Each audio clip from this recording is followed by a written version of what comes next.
Welcome to Starfleet Universe On Call. I am Paul Franz, owner of Franz Games. I run SFU Online, FedCom Online, and Starfleet Warlord. Just a reminder how to join us. We have TalkCast every Thursday starting at 9:30 p.m. Eastern Time. You can either call on the phone to dial 605-562-0444. Just follow the directions. The call ID is 17702. Or you can participate on the web. Just go to the TalkShoe website at www.talkshoe.com. Search for call ID 17702 or Starfleet Universe On Call or SFU On Call. You'll find us there. But of course, if you want the best online experience, then you will go to twitch.tv. Yes, twitch.tv/SFU On Call. You'll be able to join our chat room there and chat it up with all the wonderful people there and get to watch and hear my beautiful voice and see my wonderful face, something along those lines. Something like that. And you can contact me for any reason. My email address is sfuoncall@gmail.com. It's sfuoncall@gmail.com. Also, you can follow me on Twitter or X, whatever they call it these days. You can also, that'd be SFU On Call. Also, my personal account is Paul Franz, PaulFranz, and of course, my business account, which is Franz Games, FranzGames, and there's no T in that. And of course, this Love to Talkcast gets turned to a podcast available on iTunes and various other feeds around the net. This quick note, which is that when it comes to AV news, there's not much, but more importantly, everything's been shipped out. The COVID shutdown is completed. Everyone's recovered, and the orders are out the door. Now, and when it comes to the found on the online store this week is the F&E Federation Operations 2022. That's, this is for the actual hard copy, not the ebook. The ebook, you can go someplace else, feel free. But this is for the hard copy of the rules, which is always a nice thing to have, which is only $39.95. The description goes, at any rate and bound, form battle group immediately. Newly updated 2022 advanced operations, an expansion for the Federation and Empire. It is all about advanced strategy, new capabilities, and expanding your campaign with these new ships, rules, and systems. So just remember that. Also, I'm not sure if this is still a thing, but it was. And last time I reported this, they said there was no, ADB said there was no date when this was going to expire, which is, of course, there's a 15% discount on new or enhanced fine detail plastic materials. That's the clear, ultra, and gray. And to take advantage of the 15% offer, you need to use the code F as in Frank, D as in Dave, P as in Paul, 15 at checkout for purchases of $5 or more. So just remind that is on Shapeways. Moving on forward, when it comes to the online tournament, as I said last week, Sapphire Star tournament is completed. They're going to be doing a Sapphire Crown tournament of the winners for the last 4 Sapphire Star tournaments, and I actually have to set that up. Unfortunately, Steve Patrick asked me to set it up yesterday, and yesterday I was down in Baltimore watching the Orioles, so couldn't do anything yesterday night. So got off of work, ran out there, and so I didn't get my email really until today. And when it comes to the library port, there's nothing happening there. Same SFB, same FedCom library. And with that, that is the news for this week. And it's me, someone else, Paul Franz, welcoming you to Starfleet Universe on Call. And tonight, who do we have? We have Jeff. Hey, how you doing, Jeff? Good evening, everyone. And we have Doug. Hey, Dougie. Hey, howdy. How's everybody doing tonight? I'm doing good. I don't care about that. Oh, wrong one. Sorry, Barry, just give me a sec. I did something stupid. There. And finally, Barry, how you doing, Barry? Long time no see. I'm doing wonderful. Yeah, it is. It's been long overdue. Okay, cool. I'm all set for Twitch. Hi, guys. Missed a lot. Yep. What was that? I'm sorry. I'm saying I've probably missed a lot. I've been gone so long. Oh yeah. Oh yeah. It's been what? Somewhere between 4 and 6 months. It's been a while. It's been a long while. So long that India has already gotten some, spacecraft on the moon. On the south pole of the moon, Chandrayaan-3, Mm-hmm. first country to land on the south pole of the moon. Yep. That was awesome. And the fourth country to actually land something without crashing it. Yeah, especially since the Russians just proved how hard that is to do, like the day before. Yes. Yeah. Yes. Now, having said that, the Russians dragged a dinosaur out of one of their museums and tried to launch it to get there ahead of the Indians, and well, didn't work out quite as well as they wanted. So the craft that was supposed to land wasn't exactly up to snuff. It was let's see, that was Luna 25. Luna 24 launched in the 1980s. Wow.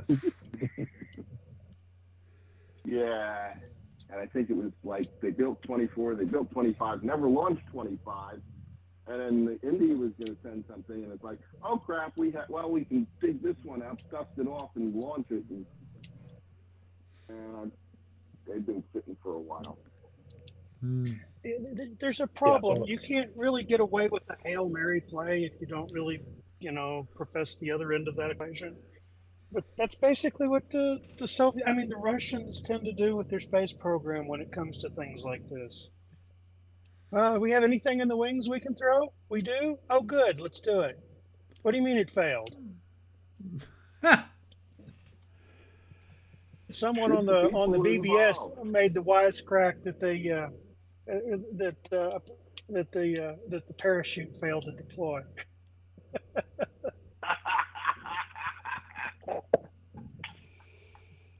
Yeah. Well, even if you had a parachute and it successfully deployed, it probably wouldn't do squat.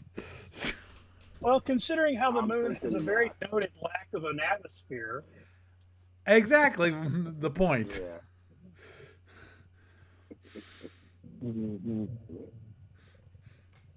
Yeah. Good.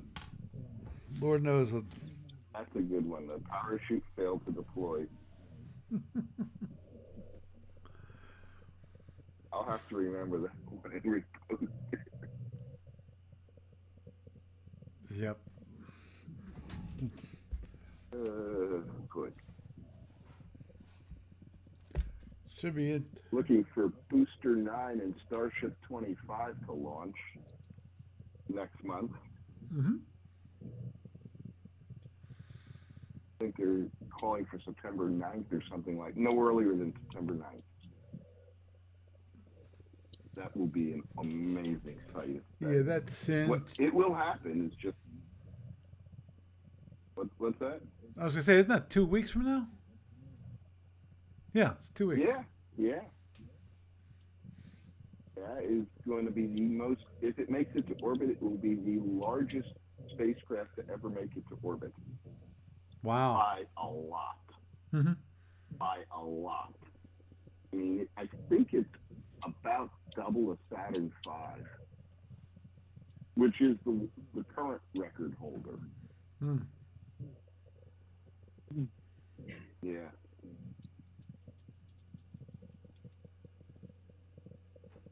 Yeah, there's a lot of interesting things in space coming up, so to speak.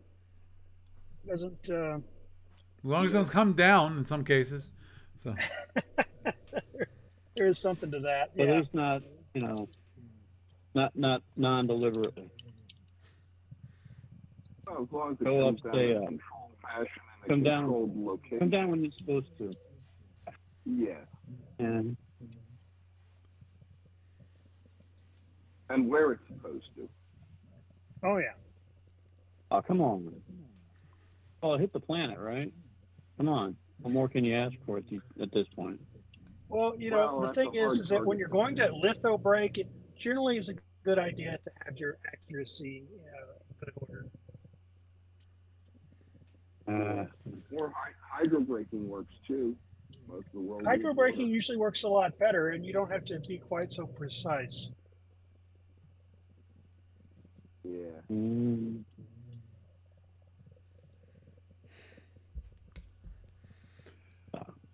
Cool. Can't do hydro braking on most. So what's up, bodies. Paul? What's up with the SFU today? Oh, Oh, is that what we're here to discuss? yeah. Was Actually, there we're gonna talk anything something particular other than you wanted to an go about? outer Like, space. I know. I think there's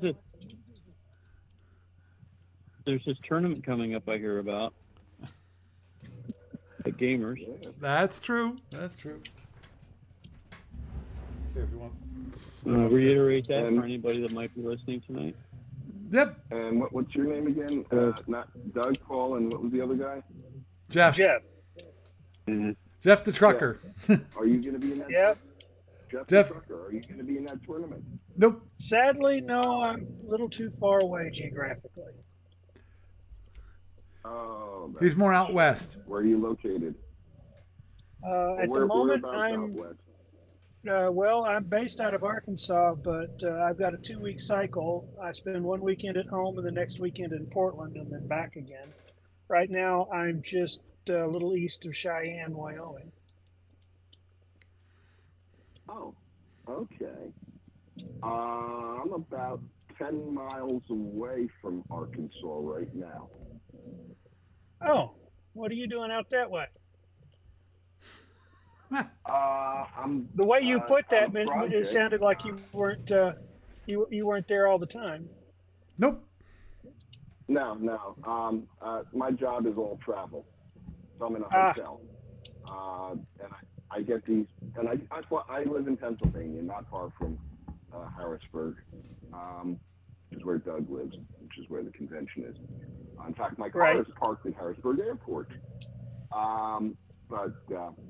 Yeah, my company puts me on these projects. I'm about 250 hotel nights a year, and if you're a long haul trucker, you understand that lifestyle.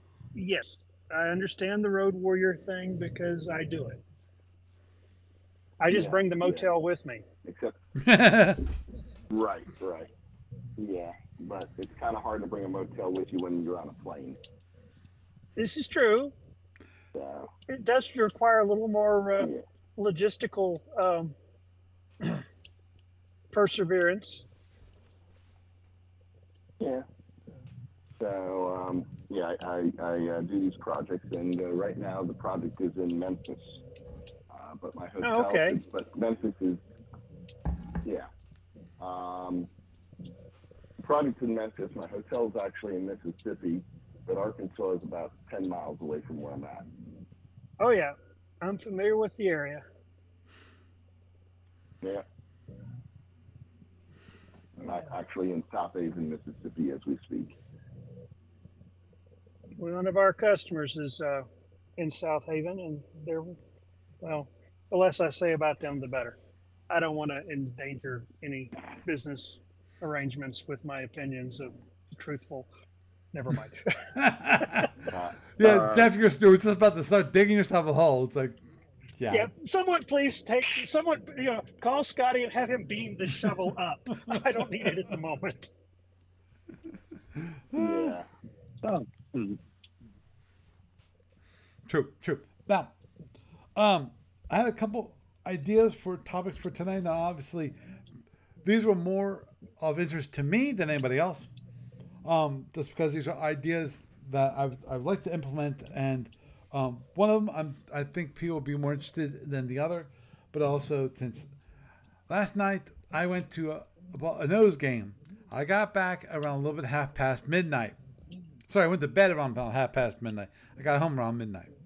So I want something that was going to be interesting to me, and actually, so I'd be excited and therefore not fall asleep while I'm sitting here.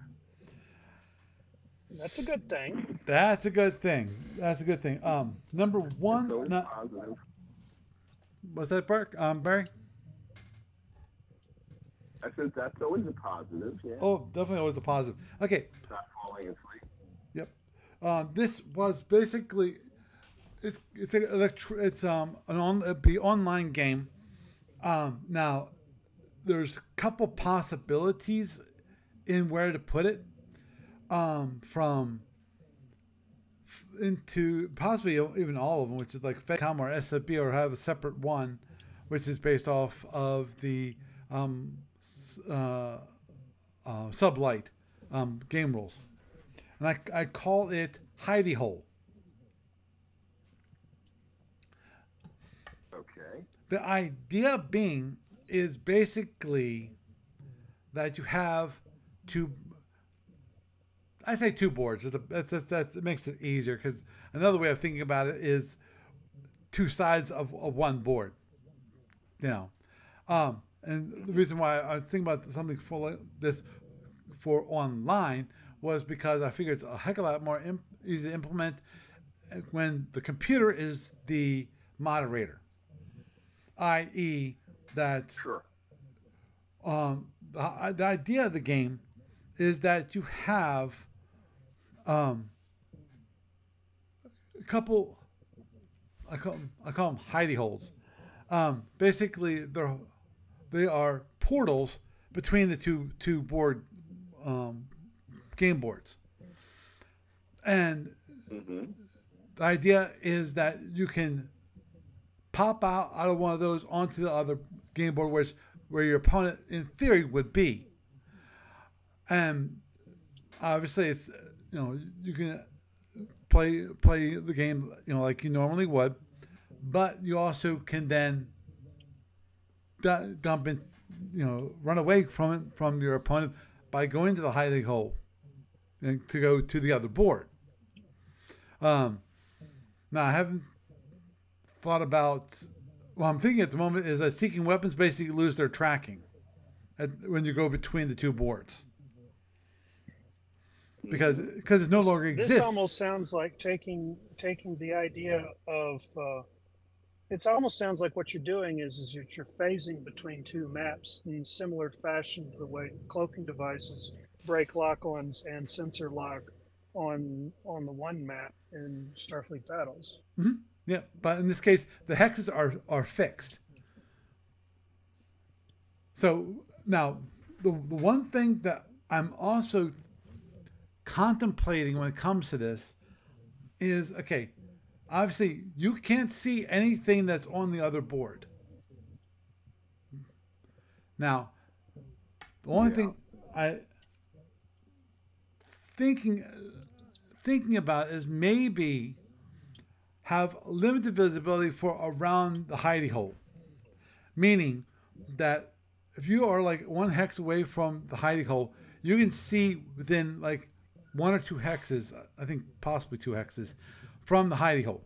So if, let's say, your opponent, or you could, yeah, you can peek around the corner a little bit. Right, yeah, exactly. I was thinking something along the lines of back in the old annals of computer gaming, the way Hunt the Wumpus used to work.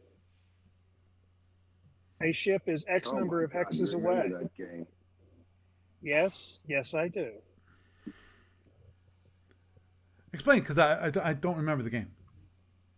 Hunt the Wumpus was a mostly text-based game in its original form. You would go into a grid-like structure, and as you would go through it, you would get clues. The Wumpus is X number of. You can hear it's getting closer. You're getting closer, and when you think you're one move away from the Wumpus, you fire your arrow towards where you hope the Wumpus is. If you're right, you win. If you're wrong, nothing happens. And if you move into if you move into the spot where the Wumpus really is, the Wumpus jumps on you and eats you. Kind of like the Gru in the original Zork. That's why you didn't go in the forest. There was an old book called 101 computer games, and each page of the book had a computer game written in BASIC, and you could type it into your Oh, computer jeez, yeah. and then play it. Yep. And Hunt the Wumpus was one of those games. And it was ported over to just about every different flavor of BASIC around, because it was actually used as an instructional tool to help teach things like arrays and variable usage and a few other odds and ends, which changed based on which version of BASIC you were implementing. Right. Yeah. So basically, if I get this right, what you're looking at with the hidey hole is kind of like not quite like a wormhole in Eve, because you don't have that blind room step through that you have in that game, like where you have to click on the wormhole and then you go through it to the other side, where you'd have your map basically being two different systems, but it's more like a dimensional vortex maybe kind of thing. Right. Is that what you're saying? Mm-hmm.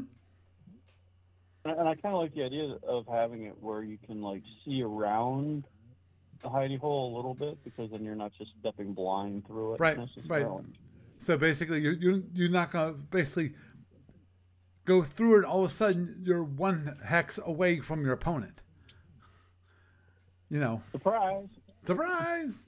Right. Yeah. Now, when you're close to the hidey hole, you can see through it partially. But can you? So if somebody backed off 3 or 4 hexes from the hidey hole, they can wait, and when you go through, bam. Yeah, that's the other side of it. You can set a devil of an ambush.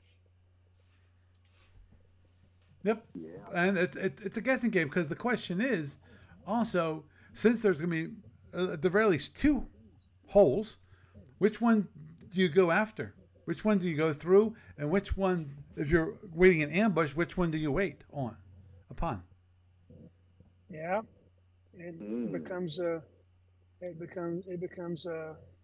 question of patience at that point. Patience and nerve. Okay, I'm going to wait for him at this hole. If I've got it right, he's going to pop out and I'll have it. If I've got it wrong, he's going to pop out of the other one and he's going to have a good shot at my tail feathers. That's not good. Right, and here's the question. And of course, then there's the whole question of direction. Let's say that you're facing the hole, you're moving 0, because you basically, to wait in ambush, you might have to wait 0, or you have to go around and around the circle. Because to go around and around the circle to keep up to have so you actually have a speed, then you can't be facing the hole until he comes through, in which case then you have to head directly at him, because and the possibility is that when he comes through the hole that he sees you. And he's facing you, and he shoots you before you can shoot him. Well, if you're orbiting, if you're orbiting, though, here's the thing: if you're orbiting, you don't necessarily have to hit, unless you're really, really close to the hidey hole. I mean, if you're going speed 14, 15, you can speed up, then you could stay far enough away that you could turn in, make your attack, and then turn back out. Depending on your weapon setup. I mean, depending on the rate fire through the hole, or no? I guess you can't. You can fire across the hole, but not. You can fire across the hole, but not through the hole. Right. This almost sounds like a setup where you want to. I was going to say, this almost sounds like a setup where what you're going to want to end up doing is on your turn, you can move or turn or jump into the hole or out or fire. And you have to pick which of the 4 options you take on your turn, because you can't do more than one on your turn. So here's an important question: how big is the hole?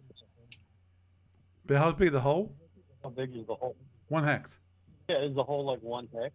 Yeah. Or is it multiple hexes? The idea is that it'd be 1 hex, but there's multiple holes.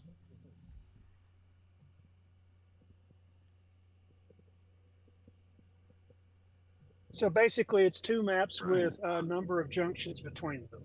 Correct. Yeah. Now, the other thing is that if you're hanging out, orbiting the hole 2 hexes away, you can see when somebody else comes to within 2 hexes of that hole. Right. And at that point, you can say, "Oh, now can you fire through the hole? No. From 4 hexes? Yeah, No. You said you no. cannot fire through the hole. No, you can't fire through the hole.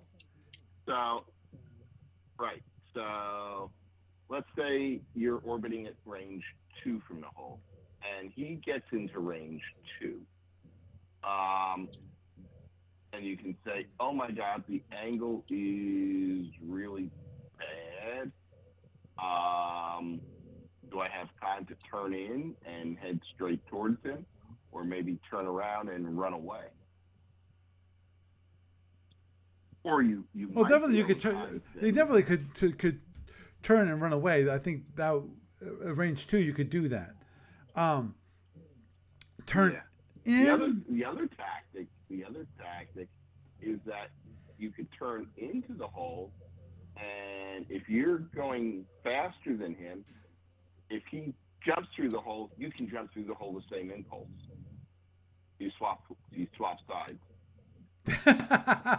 without providing a firing opportunity. This is starting to sound more and more like a wet Navy submarine simulation type game, where you're playing games on the layers.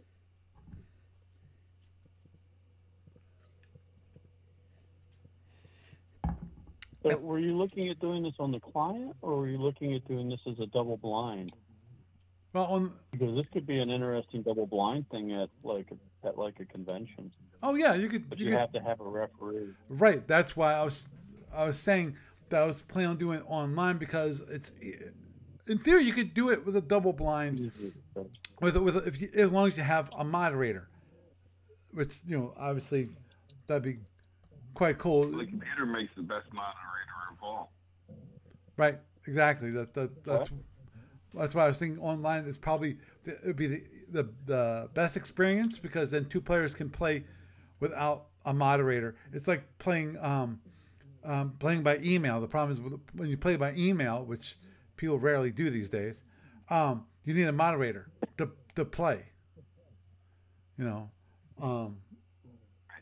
think that's one thing I still like the idea of, which is asynchronous SFB or FedCom play. I.e. play by email, but in if we could have it as an automated system to play by the play by email idea, which is of course that by play by email you do, there's a couple of possibilities. One's obviously you can plot what you're going to move, and then you have breakpoints. And another one for that is to you say, okay, I want to have, it's like seeking on my opponent. I want to always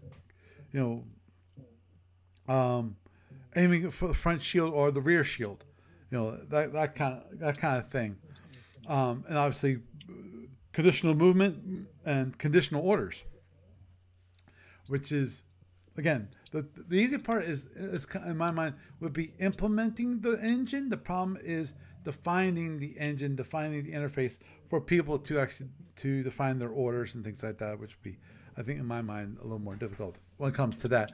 But that's one of the things that I always like, is the whole idea of asynchronous play. It sounds a lot like old school plotted movement. To a certain degree. Jeff, have you ever played by email? Oh, you would pretty much need it to do you would need it to do the whole thing about jumping through, and who could jump through when, and who makes the decision whether they're going to jump through, because that can't really be a you go, I go kind of situation, and it has to be a simultaneous choice. And no, I haven't played anything by email in many, many years. Understood. Versus gaming. Oh yeah, understood.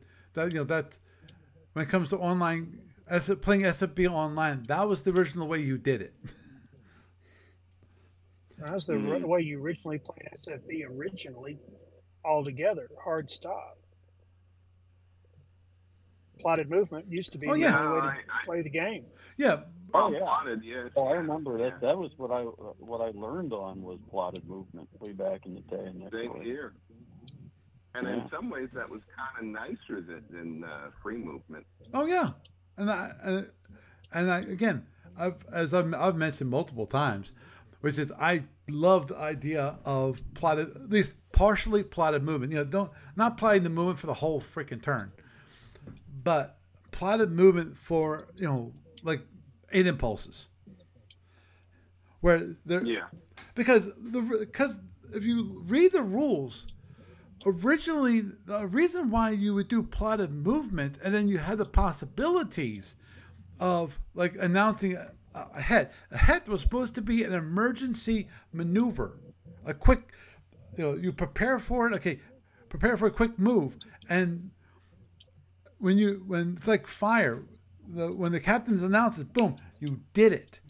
Versus, okay, this is what the ships are moving so fast that you really can't adjust so quickly to the movements.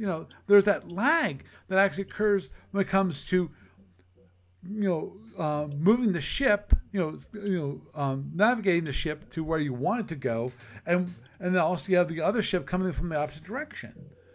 If you really think about given how the period of time that each impulse is supposed to represent, there's no way that anybody could be that agile or that have that good reflexes to actually to do that. Especially a captain, because the captain just tells the navigator what he wants him to do.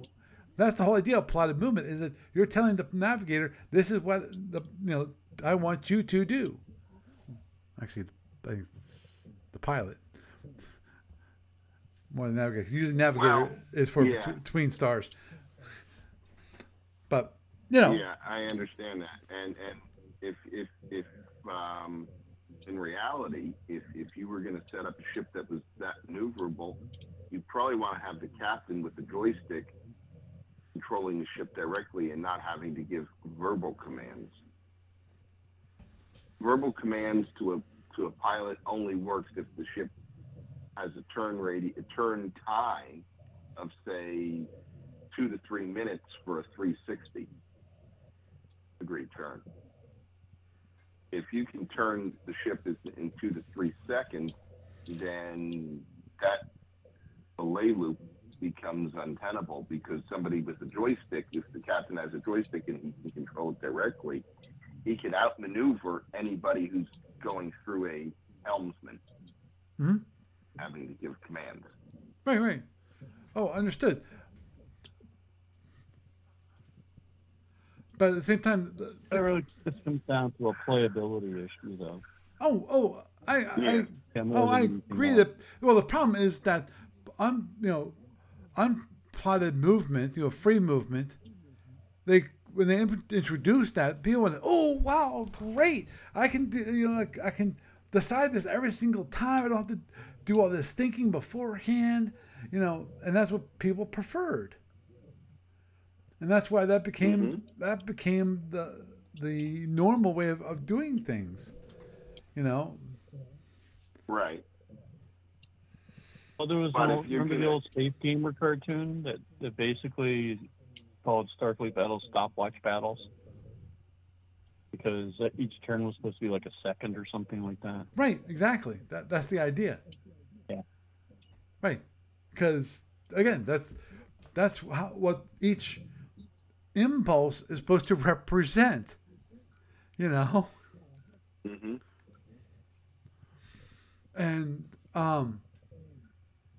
The thing is, the captain has more on his mind than just maneuvering. He has to think about what his opponent will do afterwards. That's why the whole idea, you have a helmsman that takes control of the ship and flies the ship, and the captain can just tell the helmsman, "This is what I want you to do," and he'll do it. Oh yeah.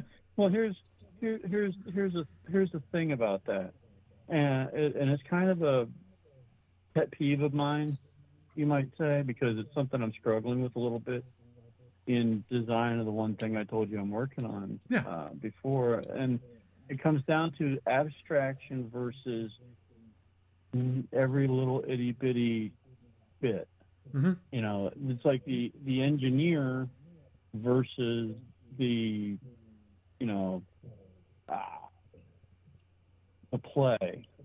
It's like wanting to drive the car, but also wanting to say, okay, this is the turn radius of, I turn the steering wheel and it makes this other part work, and it makes this other part work, and this other, it's like, what depth of detail do you want to go into?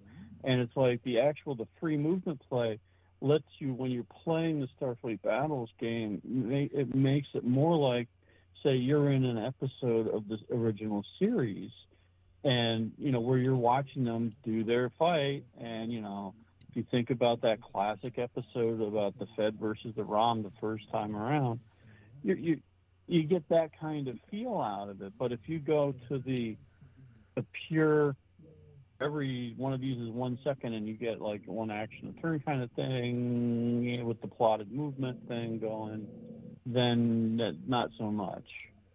So it's like abstraction and feel and getting your experience out of the game versus, as an engineer, I want to make every single bit of this, every impulse of it, every decision, basically all get wrapped up into this absolute thing that we can nitpick forever down and make a monster of a game out of a monster game. So right. Basically, the whole idea of micromanaging every little action that occurs on the ship or a ship. Right.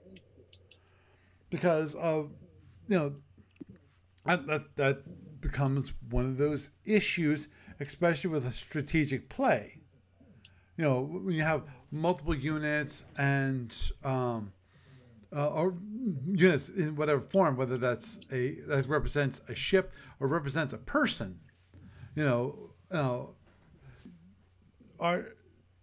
it comes to those games, when you give them orders, do you want, some people want to do the micromanaging. Okay, I want you to move exactly there. I want you to move exactly there. I want you to move exactly there. Versus, okay, you all move over to here. You just make a nice curve. Figure out how to do it by yourself. I.e., abstracting out that, so you're not micromanaging every order, every little movement, every little action that unit takes. Right. Something else you run into, the more logistics the individual player has to deal with on a per turn basis, the progressively longer it takes each turn to finish. Mm-hmm. And it gets to a point where the complexity collapses under its own weight and nobody plays anymore. Right. Which is, if you really think about it, well, not really think about it, that was one of the goals of Federation Commander, was to cut back on the number of decisions that were needed to be made. Or could be made. Let's put it that way. Could be made. And therefore speed up play, and in my mind also simplify play to a certain degree. I think simplifying the rules simplifies play. I think that's more a better way of thinking about it, because I don't think cutting back on the number of actions, or basically number of actions per turn, actually simplified the game. Yeah, it sped up actions, but again, I've hit on the whole issue of squadron versus fleet, and the whole initial idea of having fleet ships with that you could actually use more ships to fly a larger fleet, Yeah.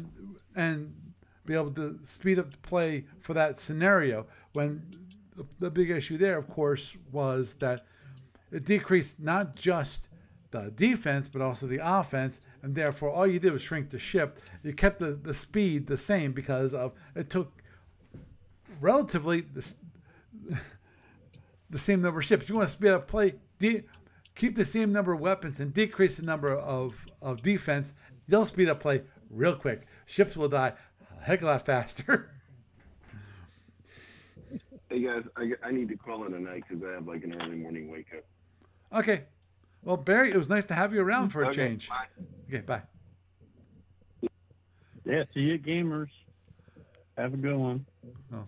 See you in about 9-10 days there. Yep. Be good to see Barry's face. Actually, about 9 days. Yep, Yeah. 9 days. Oh, by the way, I'm gonna be there a little later. I'm gonna be probably coming up around noon. Because something came up and I have to show up instead of like 10 o'clock in the morning, more like noon. But I will be there. I will be there on Saturday. Okay. Okay, moving forward. Yes. Do you think you might be able to drop off stuff so we could have a start? Oh, like sure. If Barry wants to help, or if I can do it, I mean, I'll be really busy with registration initially at 10 o'clock in the morning there with the initial rush coming in. But maybe we need to get together the weekend before, drop off stuff, and which is this so weekend. we can set up the tournament and people can start their matches at 10-ish. Yeah, so it would It's be it's a double elimination tournament. Yeah, I know. And they only got 2 days of play. Understood. Plus, so, there will be people there that, if the doors are locked, they'll unlock the doors and get in and be sitting there waiting for us. Not that he just left or anything. Right.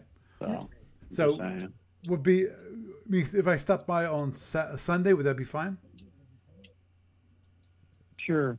Sunday afternoon, that would be great. Yep. That should give me enough time. You want to give me a holler, maybe? Yeah. Give me a call before you leave. Oh, yeah. In case they think of anything you might need to bring besides just SSDs. So, and, understood. I did have a question for you about the Wi-Fi stuff. Yeah.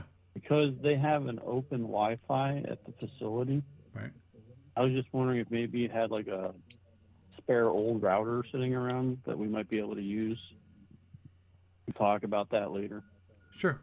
I think something for secure connection kind of stuff. I don't know. The big thing there. Paranoid when the lady said it's totally. She said not only did she say that they have Wi-Fi, they had several Wi-Fis, and the one is complimentary and it's completely open.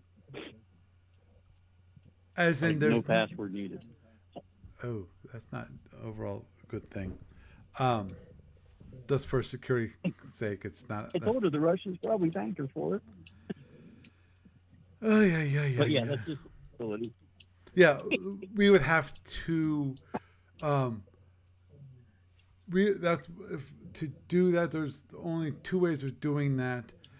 So we can set up a separate router for us, which is one connect up hardwired to one of their routers, or we have to use a computing device, one of our own computers, act as a bridge, and then connect that up into the Wi-Fi, the Wi-Fi router. Okay. So. Okay, we'll talk about that later. Yeah. I think outside of the scope of your podcast. Understood. Which is about other stuff that. Yeah. The Sure. other topic is something that I might actually, I'm gonna start here, but most probably, I'm gonna see if I can get a discussion going on my Facebook group, my Starfleet Warlords Facebook group, because of I would like to have the community, at the very least, give me um, feedback on. What I call it is mini Warlord, which is it's not the official name, but it's a best way to describe it at the moment. Now, as I said, this one that you guys might not be as interested, but I am, just because of it's an idea that's been bouncing around my brain ever since Dirk, who's helped me with Starfleet Warlord and creating an online client, which he needs. At we need it at some point. I think we need to talk, because he's been stuck with actually doing work which actually pays.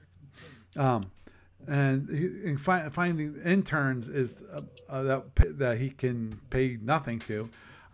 Has this The whole idea is to give them experience doing this kind of stuff. It's so basic college students. It's harder and harder to do. But anyhow, that's People like to eat. Yeah, people like to eat for some strange reason. I don't know why.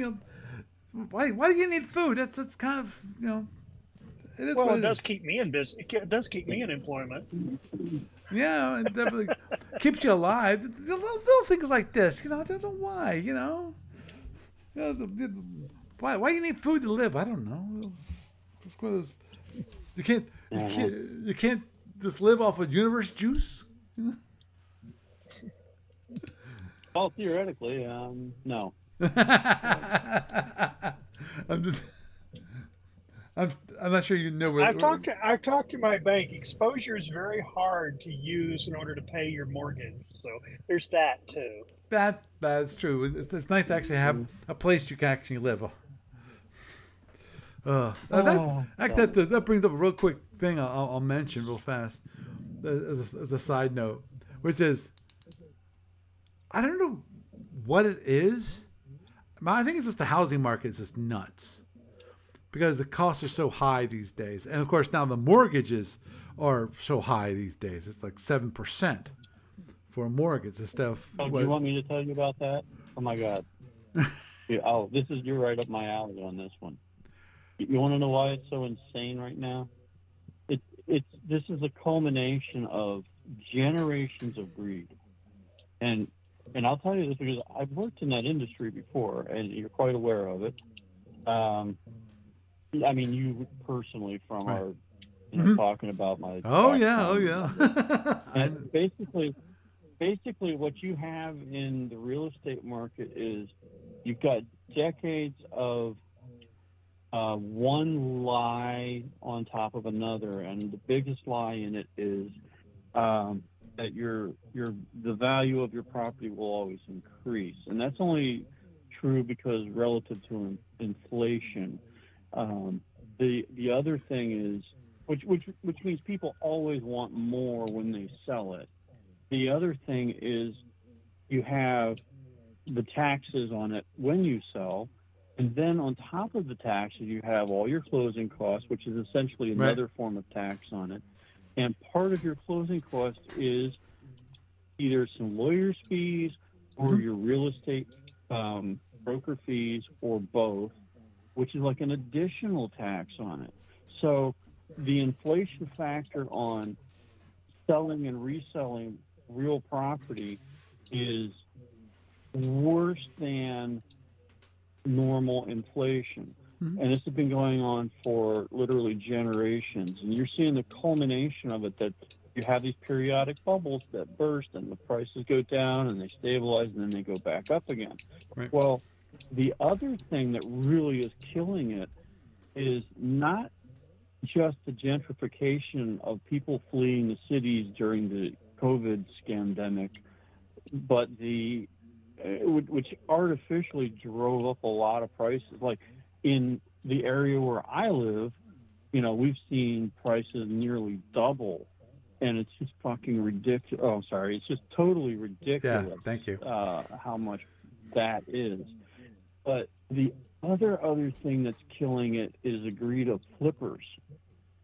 You go out and you buy repos, you buy distressed properties, they buy, abandoned properties from the city or whatever, and then they turn around and they sell them for multiples of what they bought them, or at the quote market price, which instead of actually selling them at something close to what they bought them for, which would drive the market price or the average down. Right. It creates an artificial inflation on top of everything else.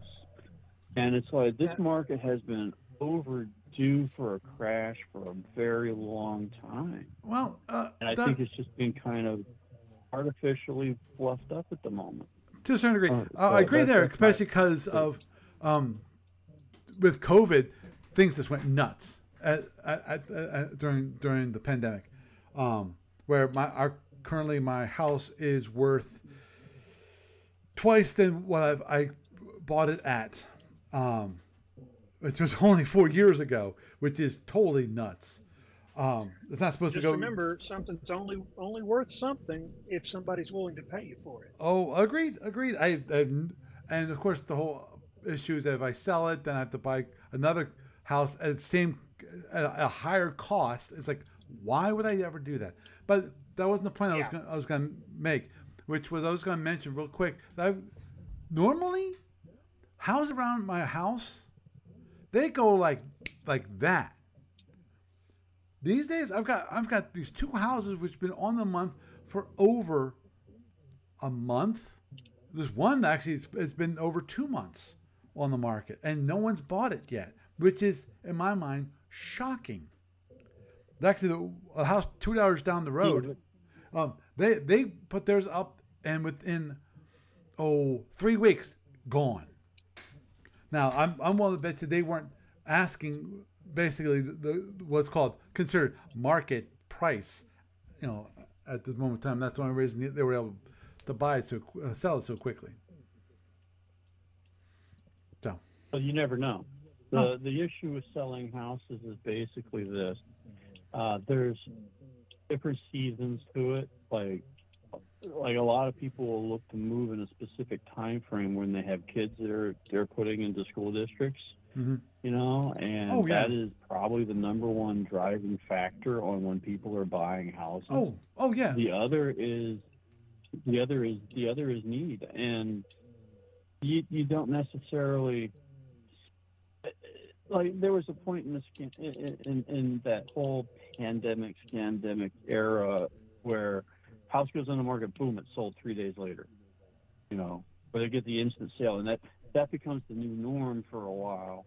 And people go, oh my God, it's been up for 3 months. What kind of a dog of a property is that? Well, The thing is, before the lockdowns, it's not that untypical for houses to be on the market for 6 months to a year.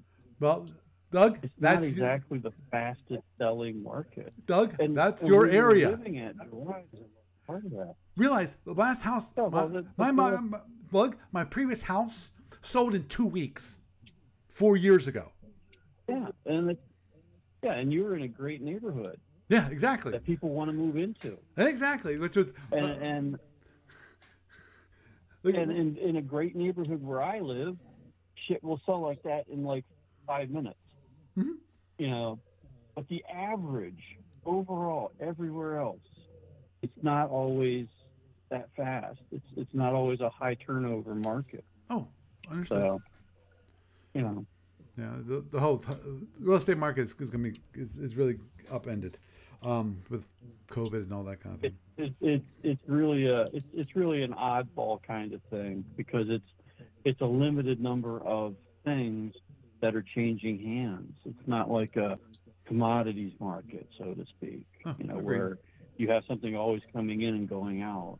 Mm-hmm. Okay. So. Well, okay. Get back to the actual topic. After that little side note, this week in mortgages and real estate. Okay. But Starfleet digressions on call. that's nothing There new you for this go. podcast. Being going down chasing rabbits.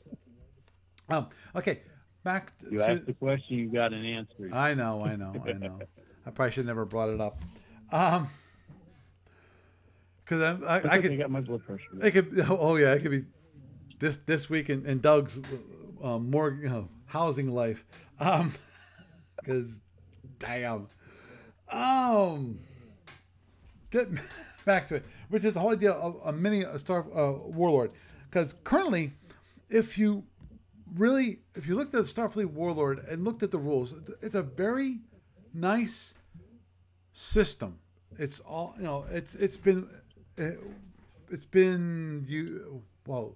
they've been running it for over 25 years. It tells you it used to be played by mail. That tells you how old this game is. Now, and it's developed when it comes to the way it works. Just a real quick overview for those people who don't know Warlord at all. Starfleet Warlord. Starfleet Warlord is a campaign game where it's asynchronous. Love it, asynchronous. Asynchronous play. You put in your orders and then I run them, or basically the computer runs them, and then the orders are sent out, and then you send them back in. Now what happens is actually each person's turns, their set of orders, are run for each quote unquote turn. Play a year is what it's called in the actual game. And so you have your ships that you purchase, and you can purchase them at what are called warp gates.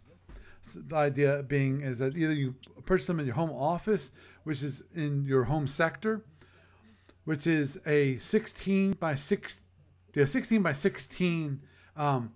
tactical map.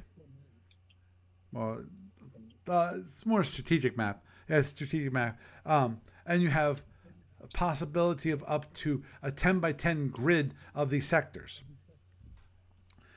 And you start with your home office, and then from your home office you do what's called initial build. Initial build is you put in, okay, this, given your starting number of EAPs, economic points, that you actually then start with that, and you can purchase whatever ships you want to purchase, and you move forward from there. And then the idea is that you move around the system, your sector first, and then other sectors, and then you take control of other planets or hexes, because it's not always planets. It could be a planet, it could be a planetoid, it could be a comet, it could be an asteroid field. There's all these things that you can take control of, and you can set up bases on these they're called major sites, because major sites are defined by certain terrain. It's called point terrain. You got point terrain, you got area terrain. Area terrain is within all the hex, and you got point terrain, which is usually the sites where you can put things. Now this is all done on a map. Now, obviously, because you're playing with other players, there's what's the big thing with this game is going to be diplomacy, making deals with other players. Now, the problem with making deals with other players, you can also piss them off, and it gets really nasty when you start pissing them off. In some cases, it depends on how seriously people are taking the game. And how. Yeah, I just had one person leave because they got tired of, with dealing with one of the people, which happens. Can't avoid that. But the thing is, okay, you got for part of the orders, you have your ship orders. Your ship orders are, of course, your movement, and then you have other special orders like prospecting. What happens in the case of prospecting is that you actually, when you visit one of those sites that I was mentioning earlier, that when you actually go to those sites, you can then prospect and actually gather up the materials, because there's 4 kinds of materials that are available. There's people, there's dilithium crystals, there is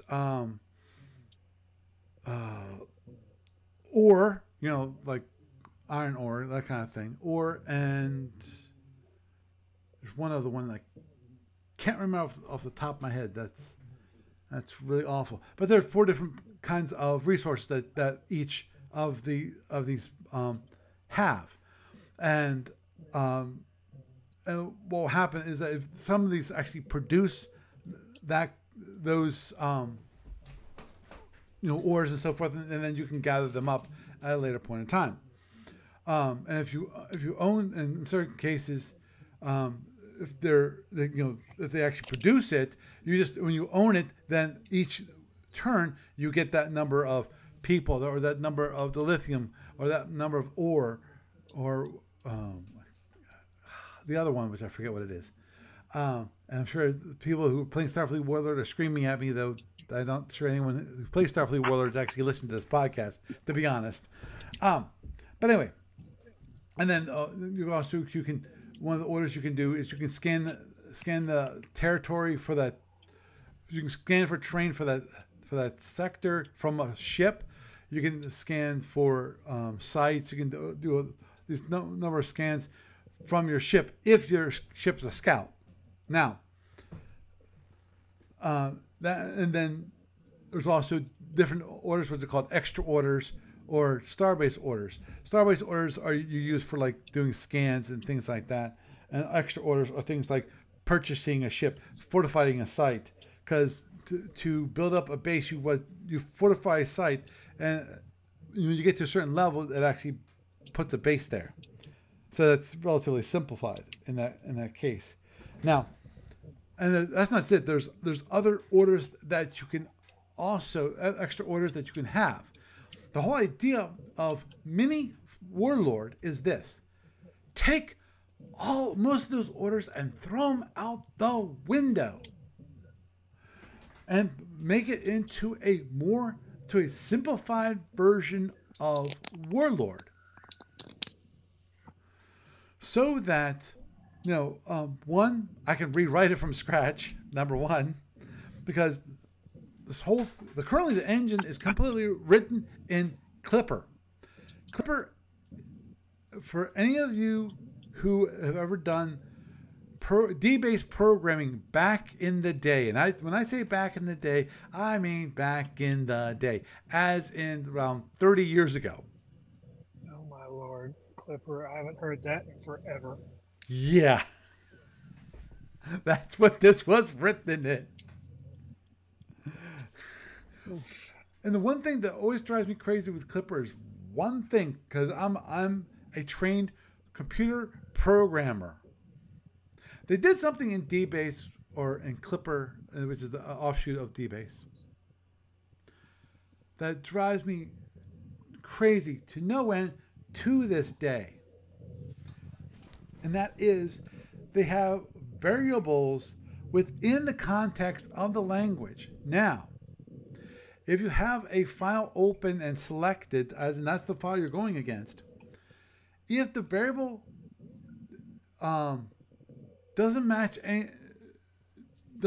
any local variables, then first thing it'll do is it will look to see if that variable is considered a column in that file. And if it's not a column in that file, then it's considered a local variable. So yeah, it does seem like this is ripe for a rewrite. Yeah, that part is, and that's a lot of work to rewrite that, because as I said, the difficulty is that 1 degree, which is you do like a select one. That's file number 1. Okay, what's file number 1? file number 1 might be corporations. Actually, I think it's file number 3 in Starfleet Warlord. But selects that file, and then you have to figure out, okay, what are the columns in that file? And converting that into another language is insane. Because of the way files are read is a totally different way of doing it. Now, obviously, one way of doing it would be, I mean, the code would look awful, but it would work in theory. Which is, you basically write a programming language which kind of interprets the context of the of those variables. So the variables are actually just you have basically you're writing an interpreter in another language for Clipper, almost. But you convert the Clipper program into that one which uses the library to emulate Clipper. You know, as I said, it would be the ugliest little thing ever, and which is why I want to start from scratch. And also, if I can start from scratch, one thing I can do is I can completely automate the system, because one of my goals, which is, oh Lord, it's been too long, which is what I want is the ability to have an automated system so that you can have a beginner come in, play the game basically online. You say, okay, here's my orders, boom. Results, you can either have them, just shown in the browser, or you can actually have them emailed to you, just the results, because what I'm thinking about is all those freaking spammers out there in the whole entire world. Which is crazy. You know how bad it is when it comes to spam? You know how bad it is? Oh God, yes. They've gotten this in some cases they've gotten so desperate to spam people, they start using contact forms on websites to spam people. A lot of people are starting to think what they're doing now is they're trying to build AI agents that can go through those forms, and they're trying to use those forms to train the AI agents to bypass CAPTCHAs and other human detection systems. Well, you don't need any AI to do the CAPTCHA. All you need to do is a Mechanical Turk. Pay somebody, just give them a couple of pennies to get past the CAPTCHAs. Yep. That's what they do.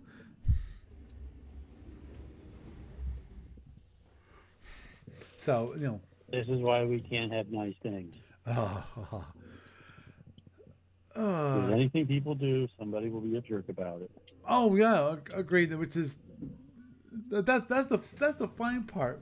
Is I was listening. I've to Leo Laporte talk about this, which is the whole idea of how computer scientists back in the day were always like, oh cool, we're gonna be able to share information with people so readily, and if there's any false information, the good stuff, the stuff that's true will come to the top. No. And then of course the one thing to help with the whole idea of transactionality, of actually being able to have kind of idea of it, because the web was never designed to be transactional, to be session oriented. Its idea was that, okay, you go, you search, you get a web page, it gives you back the web page. Okay, great. That was it. Then they added the feature called cookies. The idea was to have like a session that when you visit that website again, okay, you're in, or next web page on that site, you can say, oh, that's for that session, and therefore if you want to, you can actually use it for purchasing things, and you didn't have to have everything on a single web page. Also allowed the scripts to be written such that the data that individual users needed were stored on the user's computer rather than Well, otherwise. Well, that's when Ajax, the whole idea of Ajax came into play. The whole idea of Web 2.0, where the basically the browser became the UI. Which the funny part about that is that there are some pushback on that idea now, because of the problem is that the browser is being bloated with so much code that's running in the browser that it's no longer a web browser. It's an OS interpreter in its own right. That's true. Particularly with the way Microsoft has integrated Edge and Explorer before into the OS, into levels that make it almost impossible to separate. True, but more to the point is that it's slowing down the browsers, because all this stuff is interpreted now. Even the WebAssembly stuff, which is supposed to help in that regard to be more performant, which is kind of compiled code to a certain degree, compiled interpreted code. It's goofy, but you have so much running in the browser that's slowing things down. So it's like, guys, I think we went a little too far.